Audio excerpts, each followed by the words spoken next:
오늘 우리에게 주신 하나님 말씀은 회복하는 공동체 요한복음 10장 7절로 9절을 같이 교독하겠습니다. 그러므로 예수께서 다시 이르시되 내가 진실로 진실로 너희에게 말하노니 나는 양의 문이라.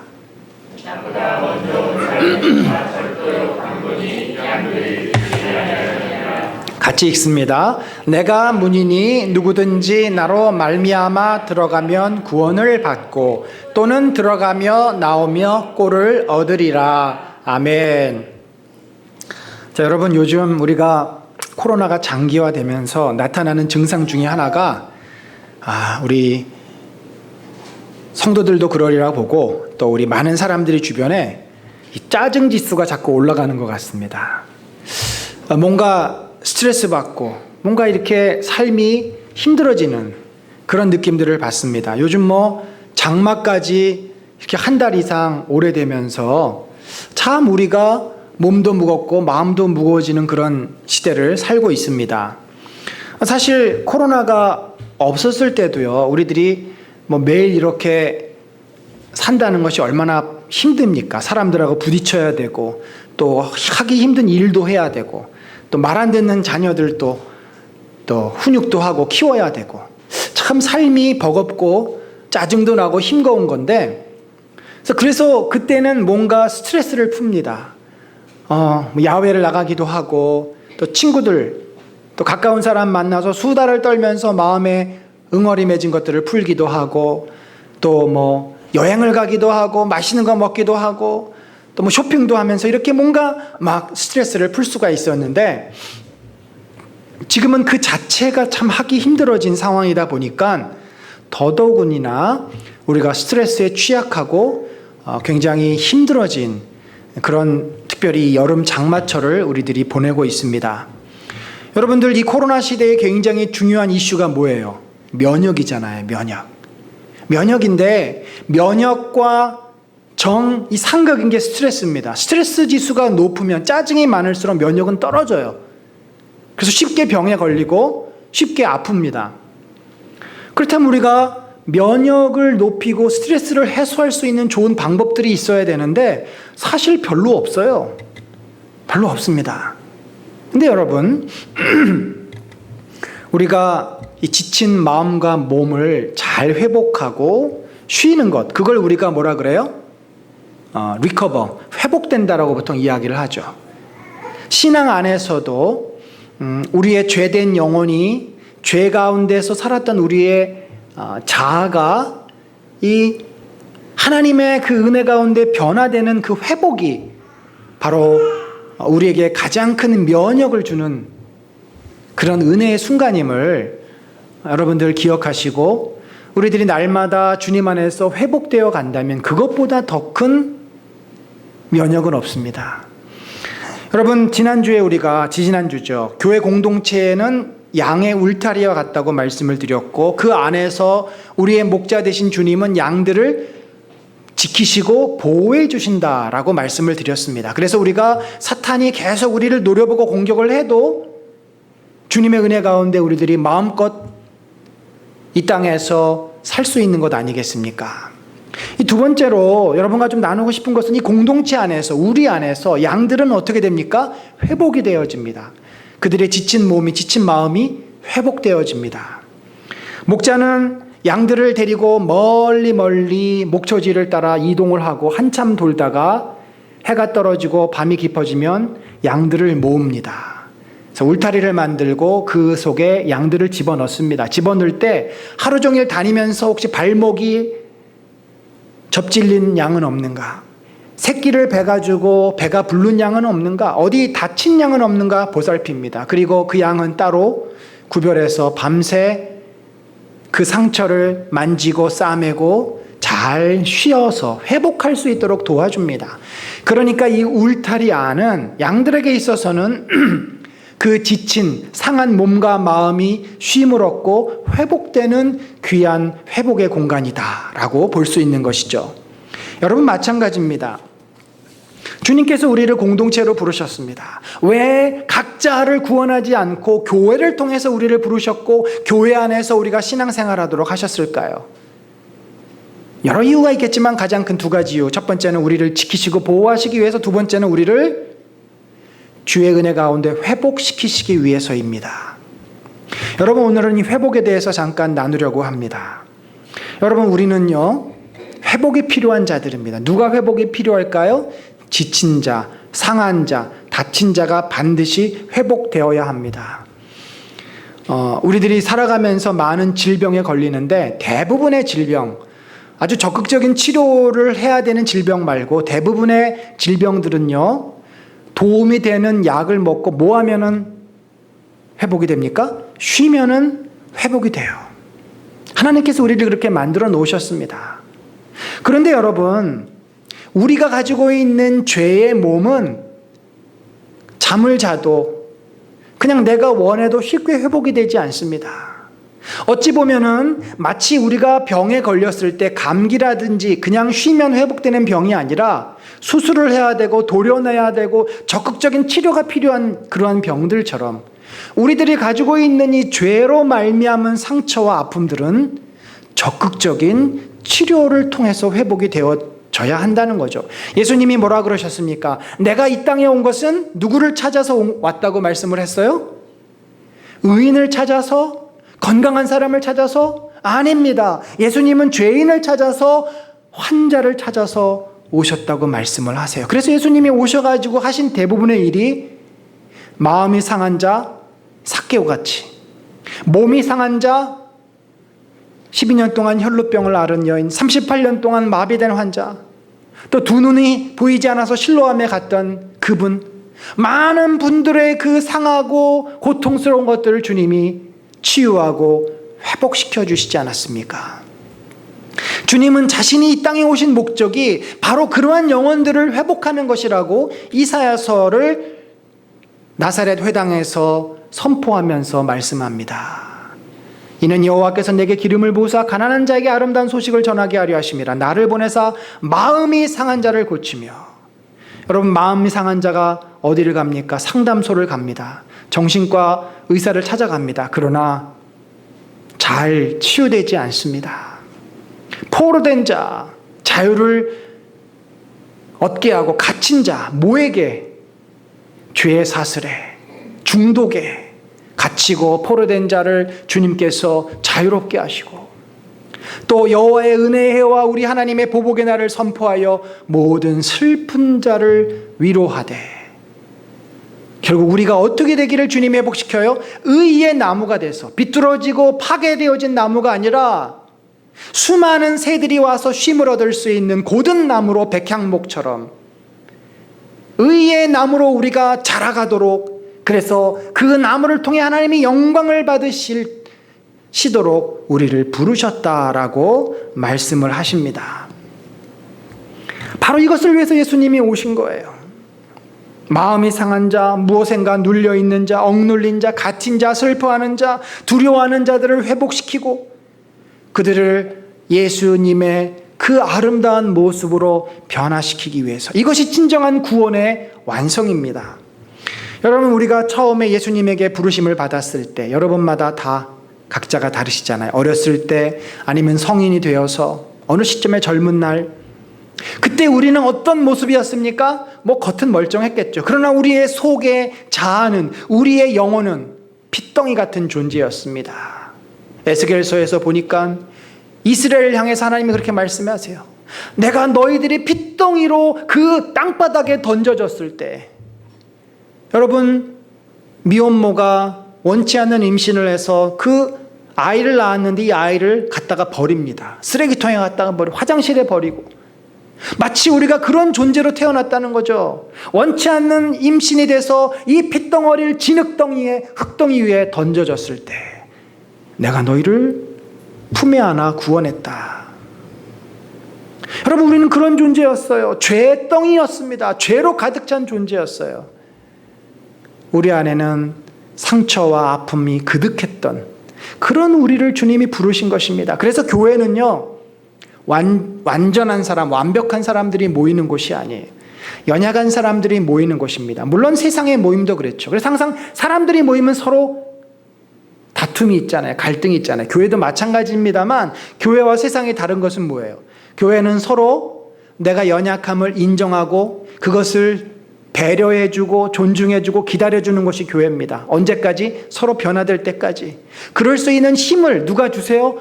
주님이 주십니다. 주님이 우리를 위로해 주시고 힘을 주셔서 서로 용납하고 기다려주고 배려해주고 섬겨주고 그러다 보면 우리가 변화돼요. 그런데 세상의 모임은, 우리들이 속해 있는 공동체 모임은 절대 나의 연약한 모습을 보이지 않습니다.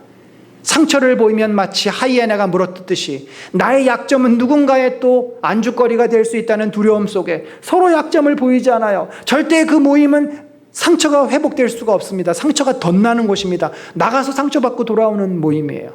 그래서 교회가 교회의 모습을 잃어버리면 사람들이 교회 와서 상처받아요. 세상의 모임과 같아지니까. 여러분, 목자이신 예수님은 바로 이 교회 공동체 안에서 우리 성도들을 돌보고 있어요. 그리고 지치고 상한 영혼들을 회복시켜 나가십니다. 어떻게 회복시켜 나갑니까? 바로 우리가 주님의 그 사랑을 깨달아 받을 때, 여러분, 사랑을 받는 것도 참 쉽지 않은 일이더라고요. 우리가 사랑을 하려고 해요. 누군가를 사랑하려고 해요. 그런데 그 사랑을 필요로 하는 대상이 사랑을 받아야 진정한 사랑이 되죠. 겉으로는 받습니다만 속은 마음을 열지 않아요. 주로 예를 들어서 기관에 위탁된 아이들이 외부에서 누군가가 와서 그들을 도와주면 마음을 열지 않습니다. 저 사람들은 자기들 사진 찍으러 온 거니까. 마음을 열지 않으면 아무리 누군가가 그 사람을 씻고 싸매주고 도와줘도 그 사랑은 전달이 되지 않습니다. 참 사랑을 우리가 받는다는 게 그만큼 어렵습니다. 그러나 교회 안에서는 우리가 주님의 사랑을 경험합니다. 그리고 그 사랑을 진정으로 받아들이도록 우리의 마음이 조금씩 열어지는 곳이 교회예요. 밖에서는 그 마음 열기가 너무 어렵습니다. 우리의 편견과 모든 환경이 진실하게 그 사랑을 받기가 어려워요. 우리는 사람들로부터 충분한 사랑을 받지 못한 채 성장했습니다. 우리의 부모님도 우리의 가족들도 우리를 충분히 사랑하지 못합니다. 왜요? 그들도 필요한 사랑을 다 받지 못했어요. 인간이 죄인이라는 증거가 뭐냐면 우리가 사랑을 받지 못했다는 거죠. 사랑을 받지 못했기 때문에 우리는 죄인으로 살 수밖에 없습니다. 우리 안에 사랑이 없어요. 그 사랑을 해줄 수가 없어요. 결혼을 해서도 자녀를 낳아서도 진정한 사랑을 베풀어 주기가 어렵습니다. 결국은 다 기대감이 있고 결국은 다 서로에게 바라고 기대하는 것이 부모 자식 간에도 부부 간에도 우리의 모습입니다. 그래서 우리가 교회 안에서 그 사랑을 뛰어넘는 주님의 사랑, 한이 없는, 너무 끝이 없기 때문에 우리를 채우고 남음에 있는, 우리의 모든 것들을 부족감을 채울 수 있는 그 주님의 사랑을 우리들이 교회 안에서 경험하는 거 아니겠습니까? 여러분, 사랑은요 다양한 형태로 드러납니다. 내가 누군가를 지그시 기다려주는 것도 사랑입니다. 내가 누군가에게 잘못을 지적하고 야단치고 싶지만 멈추고 그냥 같이 옆에 있어주는 것도 사랑입니다.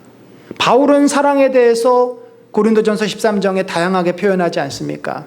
주님은 자 여러분 성경을 보세요. 복음서를 보세요. 얼마나 다양한 표현으로 그 사랑을 합니까? 때로는 제자들에게 따끔하게 권면합니다. 때로는 제자들이 힘들어할 때 옆에 계셔 주십니다. 때로는 예수님께서 그 아픈 상처를 싸매 주십니다. 때로는 배가 고플 때 먹을 것을 주십니다.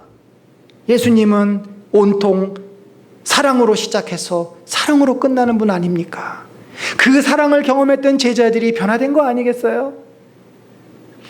여러분, 예수님의 사랑을 받으려면 제일 중요한 것이 내 마음을 열어야 돼요.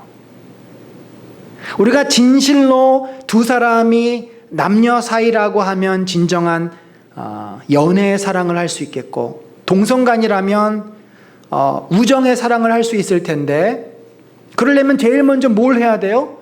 마음을 열어야 되잖아요.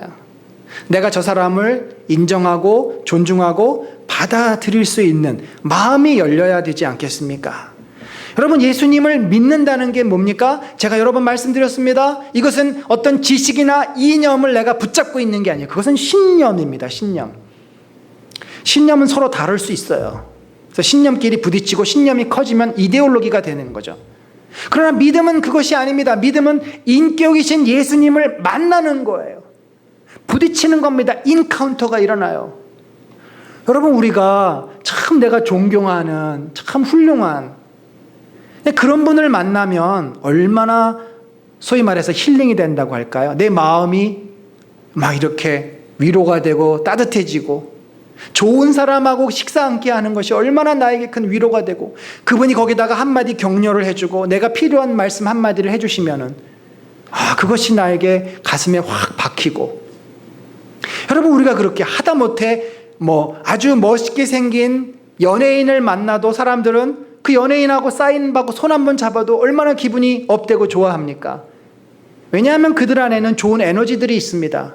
외모에서부터 나오는, 그리고 특별히 인품에서 나오는 그 깊은 아우라들이 있어요. 그것을 우리들이 경험하면 참 기분이 좋아지고 막 힘이 납니다. 이렇게 이 만남이라는 것은 우리에게 축복인데, 우리가 예수 그리스도를 만나면 어떤 일이 일어납니까? 그분은 어떤 존재세요? 모든 것을 창조하셨고, 모든 연약한 것을 아시고, 모든 것을 회복시킬 수 있는 그런 분이십니다. 여러분이, 우리가 이 신앙이라는 것을 자꾸 내 머릿속에서만 머물러 있을 때는, 신앙은 사실은 굉장히 내 삶에 영양가 없는, 별 볼 일 없는 것이 될 수 있어요. 그냥 취미생활 정도, 종교생활 정도. 근데 신앙이 내 머리를 벗어나서 내 가슴에 머물러 있으면 이건 경험이죠. 내 전 인격을 가지고 주님 앞에 나가면 그것은 우리의 삶을 송두리째 뒤흔들 수 있는, 우리의 존재를 바꿔놓을 수 있는 강력한 힘이 된다는 겁니다. 사람이 어떻게 변합니까? 물론 생각을 고쳐 먹으면서도 변할 수 있지만 마음이 바뀌어야 사람이 바뀌는 거예요. 우리가 그렇게 마음으로 예수님을 경험하는 것이 믿음입니다. 그런데 예수님하고 인격과 인격이 만나야 되는데 서로 서먹하다, 낯설다, 너무 멀어가지고 마음을 잘 읽을 수가 없어요. 여러분, 우리 아이들이 너무 사랑스럽잖아요.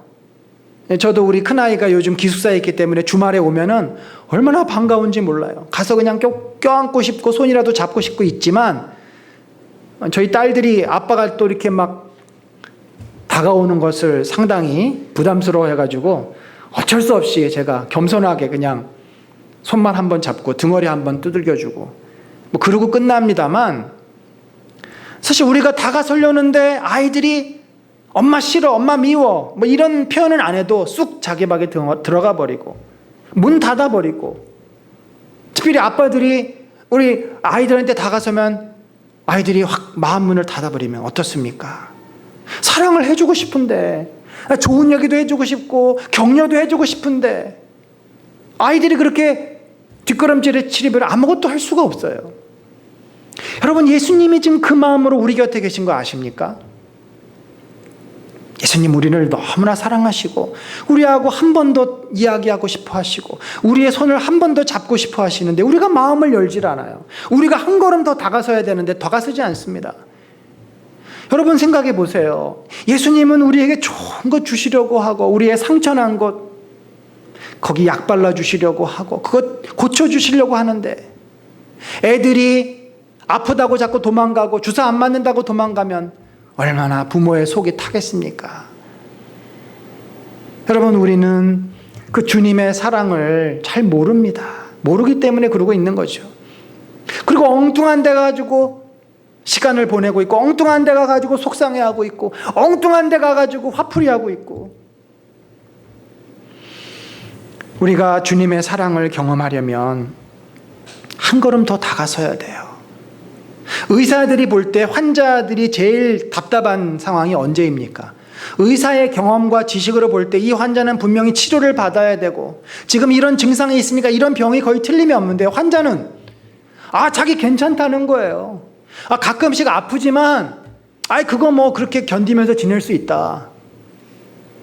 의사는 아니다. 이거 큰 병일 수 있으니까 치료받아야 된다. 여러분, 우리가 하나님은 두 팔 벌려, 예수님은 우리 옆에서, 바짝 우리 옆에서 우리를 사랑해주고 싶어 하시고 우리를 회복시켜주고 싶어 하시는데 우리들이 귀찮아하고 우리들이 뒤로 물러서고 그러고 있다면 주님은 우리에게 아무것도 하실 수가 없어요. 하나님은 인격이시기 때문에 우리를 억지로, 내가 마음 여는 만큼, 내가 주님을 찾는 만큼 주님은 우리에게 다가오십니다. 그런데 여러분, 우리들이 손을 내밀고 주님의 얼굴을 쳐다보고 마음을 열고 주님을 부르면 그 주님을 느낄 수 있습니다. 만나게 돼요. 우리의 마음이 달라져요. 그래서 우리가 예배를 드릴 때 형식적으로 드리지 않고 진짜 주님을 찾고 싶은 마음에서, 주님, 내가 여기가 이렇게 아파요. 내가 이렇게 힘들어요. 나 이것 좀 어떻게 해결해 주세요. 고쳐주세요. 그런 진정한 심령으로 주님 앞에 나서면 주님이 뭐라도 하십니다. 우리의 마음을 만져주시던지 우리의 생각을 바꿔주시던지 뭐라도 주께서 나에게 응답하시고 반응하세요. 왜요? 그분은 살아계시기 때문에. 이념이 아니에요. 생각이 아니에요. 지식이 아니에요. 이스라엘 백성이 그토록 섬겼던 우상이 아니라는 거죠. 살아 역사하시고 우리와 함께 하시기 때문에 우리의 말씀하시고 반응하시고 우리에게 깨닫게 해주십니다. 우리가 주님 앞에 나가면 우리의 속상한 마음 위로해 주십니다. 아픈 마음 쓰다듬어 주십니다. 그래서 우리가 회복될 수 있는 것입니다. 여러분에게 부탁드립니다. 우리가 예수님과 가까이 할 수 있는 시간들을 가져야 합니다. 그 시간을 통해서 우리의 심령이 회복되는 것이죠. 그냥 회복되지 않습니다. 이스라엘 백성이 왜 광야에서 가나안 땅을 못 들어갔을까요? 40년 동안이나 헤매면서. 그들이 모세가 하나님과 장막에서 대화하듯이 그렇게 친밀하게 주님을 찾았다라고 한다면 그들은 좀 더 빨리 가나안 땅에 들어가서 그 축복을 누렸을 것입니다. 그들은 하나님을 찾지 않았어요. 안식일을 형식적으로 지켰습니다. 모세처럼, 여호수아처럼, 갈렙처럼 하나님을 만나고 친구처럼 대화하고 그 은혜 앞에 나아가고, 그것이 그들에게 즐거움이 되지 않았습니다. 여러분, 하루에 미니멈입니다. 최소한 10분씩만 제발 아무 얘기하지 마시고 그냥 주님의 이름을 부르시고 주님 앞에 앉아 계십시오. 주님, 저 왔습니다. 저에게 주님의 얼굴을 보여주십시오. 주님, 제가 주님 만나고 싶습니다. 느끼고 싶습니다. 주님 살아계시면 저에게 좀 말씀해 주세요. 응답해 주세요. 저와 함께 하시는 것을 제가 확신할 수 있게 해주세요. 제 무거운 마음 좀 만져주세요. 우리가 이거를 포괄적으로 침묵기도라고 합니다. 처음에 10분 굉장히 깁니다. 한 2, 3분만 지나도 막 별 잡생각이 떠오르고 못 앉아 있겠고 5분 지나면 막 졸고. 우리가 그 사모님들이 저희 교회에서 계속 이 침묵기도를 하시는데 어느 분이 그런 말씀을 하세요. 처음으로 하신 거죠. 기도 그러면 무조건 주여 주여 주시옵소서, 맨날 이런 기도만 하다가 얼마나 또 사모님들이 뜨거워요. 막 열정적이에요.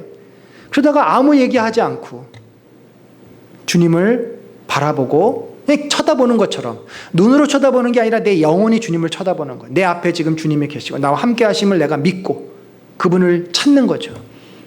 아무 소리도 안 들리죠. 막 잡생각만 떠오르죠. 그래서 이분이 처음에는 한참 했다고 생각하고 시간을 봤는데 10분밖에 안 지났다고. 근데 나중에는 그 기도를 통해서 예수님을 만나고 경험하니까 나중에는 시간을 봤는데 벌써 30분이 지났어. 30분 단위로 합니다. 센터링 기도라 그래서 향심 기도인데 그 시간 동안 주님만을 묵상하는 거예요. 그러면 우리가 어떻게 될까요? 마치 여러분 추운 날 우리 따뜻한 햇볕에 나가 있으면 그 온기로 내 얼었던 몸이 쫙 녹지 않습니까? 기분도 좋아지고 힘도 나고. 우리가 주님 앞에 앉아 있으면 그 주님의 은혜의 빛이 우리에게 강력하게 비춰집니다. 주님의 사랑을, 주님의 은혜를 내가 경험하는 시간이죠. 그리고 그 앉아있는 시간이 많으면 많을수록 우리는 나도 몰랐던 내 안의 상처를 보게 되고 그 상처가 하나씩 둘씩 회복되기 시작하면서 이 긴 시간 동안 우리는 서서히 회복되어 갑니다. 몸이 아프면 쉬고 치료를 통해서 회복이 됩니다. 마음이 아프면 상담사를 찾아가서 상담을 하고 내가 그 마음을 어떻게 해야 되는지 다룹니다. 여러분, 우리가 이 영혼이 지쳐있고 내 인성이 무너져 있을 때 우리가 어떻게 해야 되겠습니까? 현대인들이 얼마나 마음과 이 내면의 세계가 복잡하고 아픕니까? 요즘 우울증은 이제는 병도 아니고 공황장애들을 그렇게 많이 앓고 있고, 연예인들은 아예 공황장애를 달고 사는 것 같습니다. 현대인의 마음이 그만큼 아픔이 많다는 거예요. 어디 가서 이야기도 못하고. 사랑하는 성도 여러분, 우리가 목자이신 주님 앞에 나아가서 우리 마음을 열고, 주님, 저 왔어요. 저 이렇게 힘듭니다. 너무 힘들어서 회사 나가고 싶지도 않고, 애들 키우고 싶지도 않고, 그냥 다 때려치고 어디로 숨었으면 좋겠어요. 주님, 저 너무 힘들어요. 우리가 그런 고백을 하고 가만히 있다 보면은 그냥 다시 일어서는 또 힘이 생깁니다. 그 힘이 어디서 오겠어요? 우리 주님이 주십니다. 사랑하는 성도 여러분, 우리 목자이신 예수님께서 이런 은혜를 여러분이 개인적으로 만나시고 기도하실 때 분명히 주실 줄로 믿습니다. 그런 은혜가 충만하기를 간절히 바랍니다. 개인적으로 이렇게 주님을 만날 때뿐만 아니라 우리 주님은 공동체 안에서도 우리를 회복시켜 주십니다. 여러분, 아이들이 어떤 가정에서 자랄 때 건강하게 자랍니까? 가족들이 많고 특별히 부모님, 할머니, 삼촌, 이모의 사랑을 많이 받고 자란 아이들은 얼마나 밝고 건강한지 몰라요. 공동체가 참 중요합니다. 이제는 그런 공동체가 다 깨졌어요. 그래서 우리가 이 공동체 안에서 서로 사랑해주고 환대해주는 것이 너무나 중요합니다. 여러분, 주님은 우리를 공동체로 부르셨습니다. 그래서 머리를 주라고 하고 몸을 이루는 우리들이 공동체가 됐어요. 서로 바로 그 일을 하라는 거죠. 서로 사랑하고 서로 섬기고 서로 배려해주고 존중해주고. 누가 누구를 섬겨야 됩니까?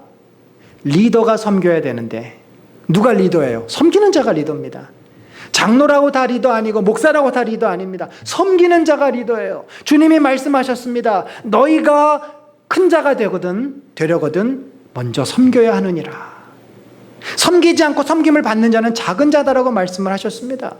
우리가 섬기는 자, 섬기면 섬김을 받는 자가 그도 섬기는 자로 바뀝니다.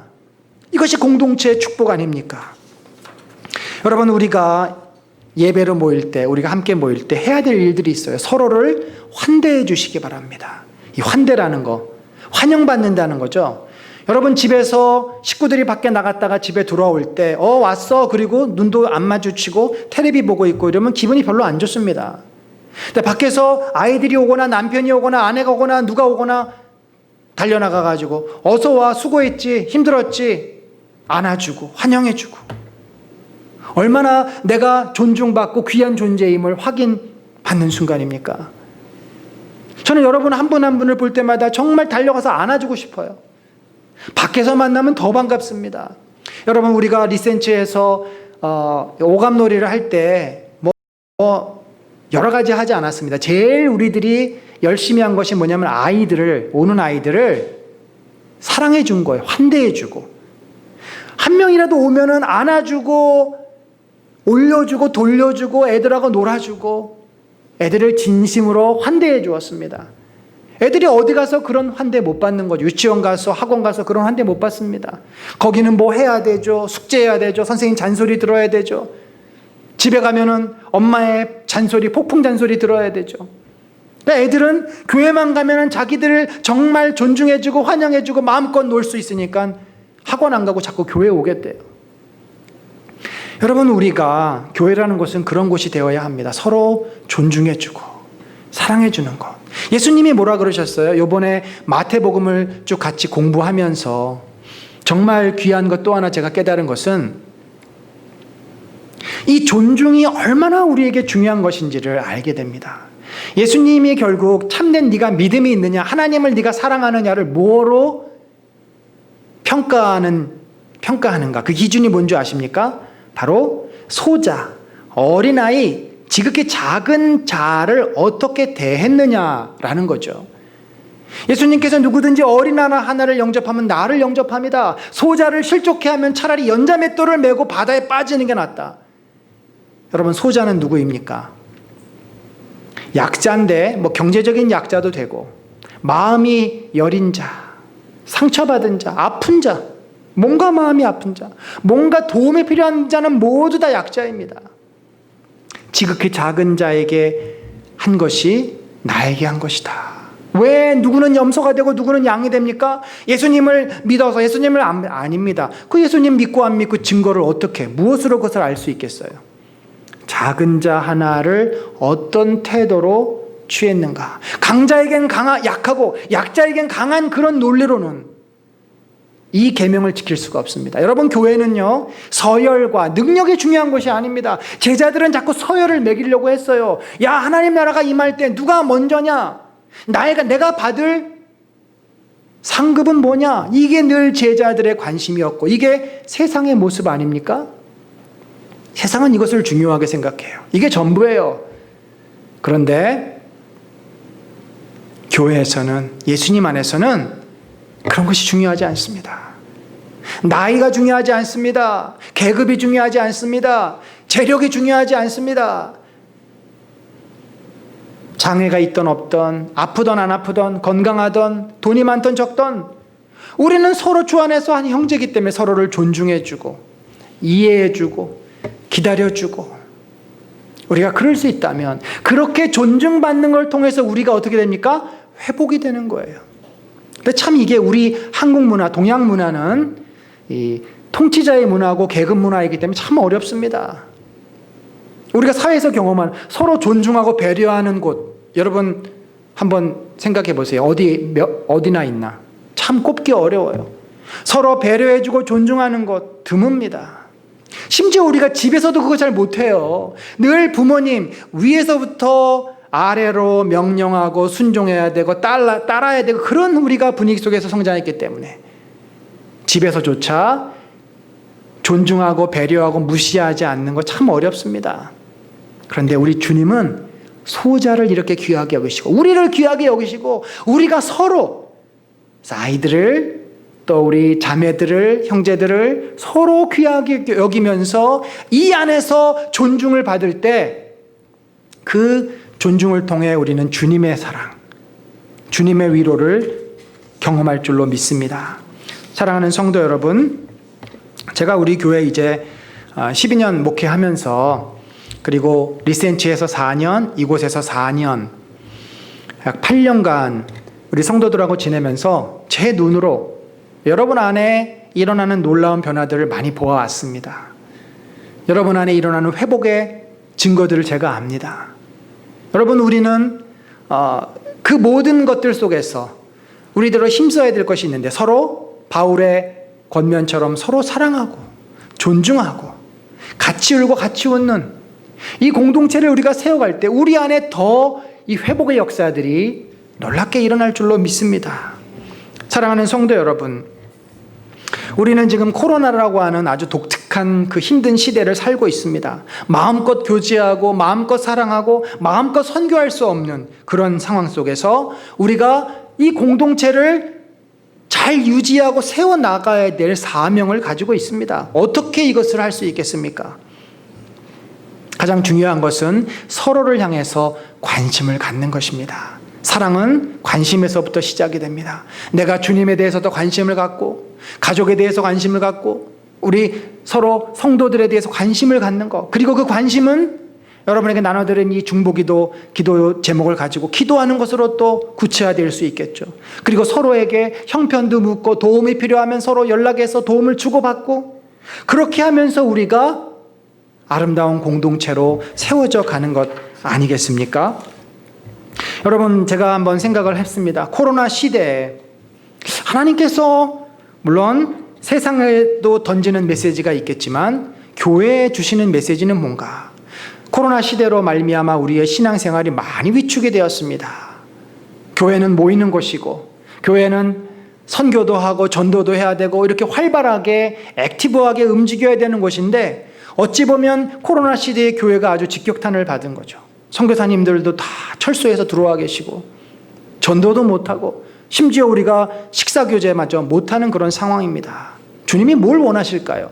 지금 이 상황에서 우리에게 뭘 기대하실까요?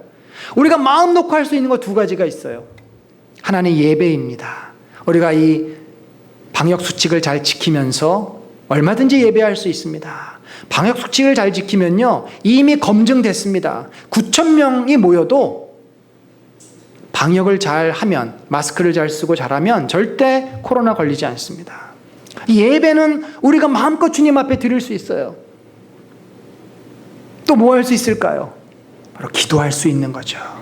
여러분이 개인적으로 기도할 수 있고, 또 금요기도회처럼 같이 기도할 수도 있고, 특별히 우리가 바쁜 현대 삶 속에 놓친 게 뭐예요? 우리의 시선이 주님으로 가 있지 않고 그동안 너무나 많이 나 자신과 내 일과 우리 아이들과 여기에 시선이 너무나 많이 가 있었습니다.